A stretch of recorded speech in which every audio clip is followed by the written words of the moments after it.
Maiara sat cross-legged in the living room, the soft glow of the candle casting dancing shadows on the walls.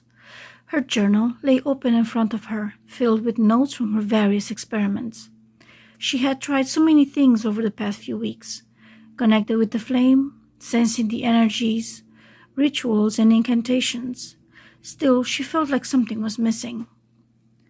The scent of her mother's herbal tea lingered in the air, soothing her nerves.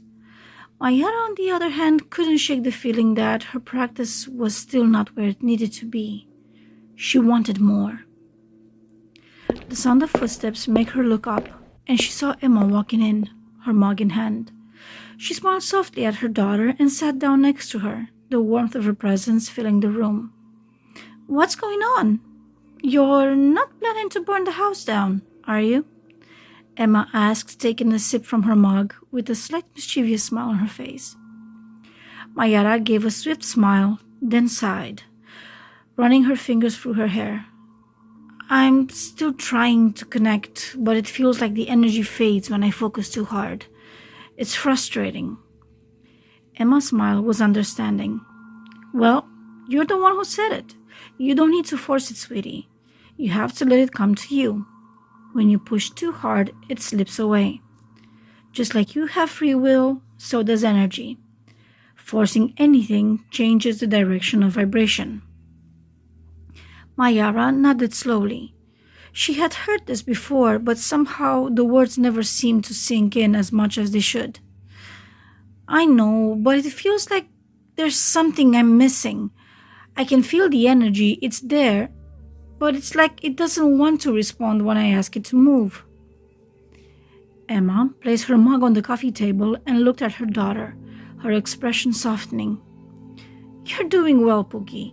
You're already more in tune than most people ever get. But there's something you need to understand. Feeling the energy is one thing.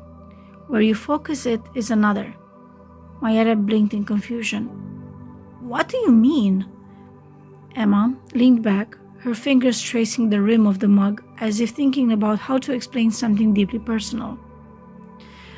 "Well, sometimes life has this amazing capacity to lower your vibration," Emma said sarcastically. "When I got into witchcraft and magic, I was not aware of many things. Just like you, I was fascinated by the idea of something more than daily life. Magic to me felt like a home I never knew I lost and longed for. I made a lot of mistakes, learned from them though. As life progressed and disappointments piled on, I started to shift. My energy was focused on pain, on grief, and that only attracted more negative things. Unfortunately, the darker forces can and will latch on when you're consumed by those feelings." Maiara shifted uncomfortably, recalling the heavy dark days in the past when her mother's depression seemed to consume everything. She had often felt an odd presence, cold and unsettling, that she couldn't explain. Now, it all made sense. "I know you felt it," Emma continued, her voice tinged with sorrow. "It wasn't always like this. I was a happy-go-lucky girl once. But with all the chaos in my life," she bit her lip, not wanting to mention Maiara's father, "depression did a number on me, and with my heightened sensitivity, everything went downhill fast from there." Maiara's heart sank, the weight of her mother's words settling on her. She had known about her mother's depression, of course, but hearing the connection between her emotional struggles and the darker side of her practices was a new and sobering revelation. "So, what happened?" Maiara asked softly. Emma looked at her daughter, her gaze intense. "In short, my own personal hell. But I learned the physical consequences of prolonged negative exposure. Practicing magic was out of the question. I was too tired, and everything I would attempt would just let negative energies in. I had to let it go. It was breaking me further." Maiara processed this in silence, the pieces of her mother's story falling into place.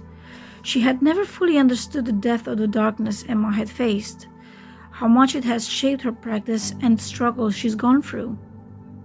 She wanted to ask more, but something in Emma's eyes stopped her. Emma broke the silence, her voice softening. You need to be aware where you focus your energy, be it magic or everyday life.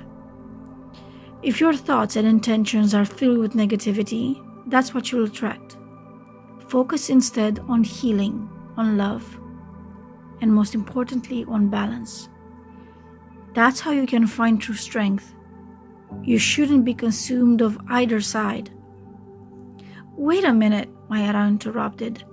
You mean to say that bad is bad, but good is bad also? She was looking even more confused now. Without lifting her head from the mug, her mother continued to speak, as if lost in a memory. Yes and no. Magic in itself is neutral. As humans who are self-aware, we have the gift of choice. But as negative energies destroy the body from within, so does too much positive energy. Think of it like this. If you have everything that you would ever want, what then? A moment of silence filled the room as Maiara pondered. She thought how happy she would be if all her dreams came true. But her mother's words kept echoing on repeat. What then? I guess I would be bored, she finally replied. And that in itself is a demonic energy, her mother replied. But that is a subject for another time. I wouldn't want you to get scared over this. Okay? She nodded. I guess I get it. I'll be more mindful. Emma smiled, her hand resting on Maiara's shoulder. I hope you will. I wouldn't want you to go through what I did. Besides, from how much I can remember, I'll help. I am here with everything I can, and if I don't know, we will research it together. I don't ever want you to think that you're alone in this, because you never are. The power that magic holds is meant to amplify the good in us, to teach us new stages of existence, wondrous and amazing realities that we could create, not lower ourselves deeper in pain. Maiara gave her mom a small smile, feeling a surge of gratitude. Thanks, Mom. Emma smiled softly and stood up. Keep practicing, sweetie, and remember, your heart and your intentions will always guide you. Just keep them in the right place. As Emma left the room, Maiara turned back to the candle, the weight of their conversation settling in. She was determined to make sure her practice was about balance, about creating beauty and protection, not drawing in the darkness. She would honor the lessons of her mother, and slowly she would find her way. With a deep breath, she closed her eyes and focused on the flickering flame again. This time, her heart was calm, her intentions clear. And as she reached out, she could almost feel the energy reaching back. Then, all of a sudden, she felt a warm connection. It was gentle, kind, and exhilarating. She felt like she was the flame. I did it, she muttered to herself as she gasped. Thank you for stepping into the world of Lady Plume, where every story carries a spark of wonder and a whisper of joy. If these tales have brightened your day or inspired your journey, I invite you to like, share, and subscribe to keep the magic alive. For those who wish to support this creative endeavor further, you can scan the QR code or click the link below. Your kindness fuels these stories and helps bring my dream home to life. With gratitude and a heart full of wonder, I bid you farewell until our paths cross again. May the beauty of stories always guide your way.